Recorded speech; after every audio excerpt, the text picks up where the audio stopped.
की वंदना, स्वागत करती हूँ दीदी के चैनल पे आप सभी का। हम लोग एक प्यारा सा अंगूरी वाला गीत लेके आए हैं, कैसे लगेगा कमेंट बॉक्स में जरूर बताइएगा। हाँ सही है, नाच गीत ना। हाँ, चुटकुल्ला नाच गीत मतलब अंगूरी वाला। तो प्लीज प्लीज प्लीज प्लीज इस चैनल अंगूरी वाला नहीं अंगूरी वाला है, लेकिन अंगूरी लिखा है।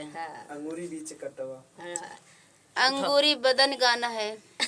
तो फ्रेंड चैनल को सपोर्ट करिए ना, ऐसे ही खड़े लेते हैं। सबका सिस्टम अलग अलग, अब नया है समझ न पाई है।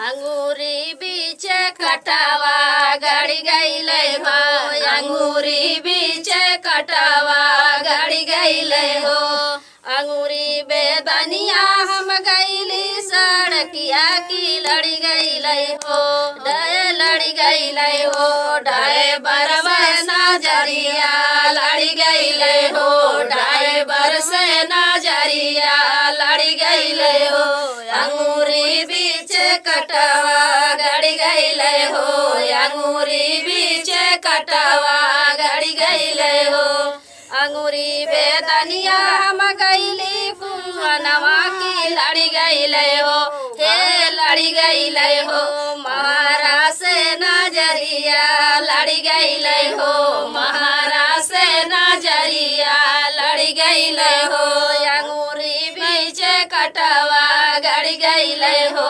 अंगूरी बीच कटावा गड़ी गईले हो, अंगूरी बेदनिया हम गईली बगैचा की लड़ी गईले हो, हे लड़ी गईले हो, मलिया से नजरिया लड़ी गईले हो, मलिया से नजरिया लड़ी गईले हो, अंगूरी बीच कटावा गड़ी गईले हो, अंगूरी बीच कटावा गड़ी गईले हो। स्वाहा। फ्रेंड ये था चुटकुल्ला नाच गीत। आप लोगों को कैसे लगा कमेंट बॉक्स में बताना। फिर मिलते किसी नए गाने साथ, तब तक के लिए बाय बाय दोस्तों।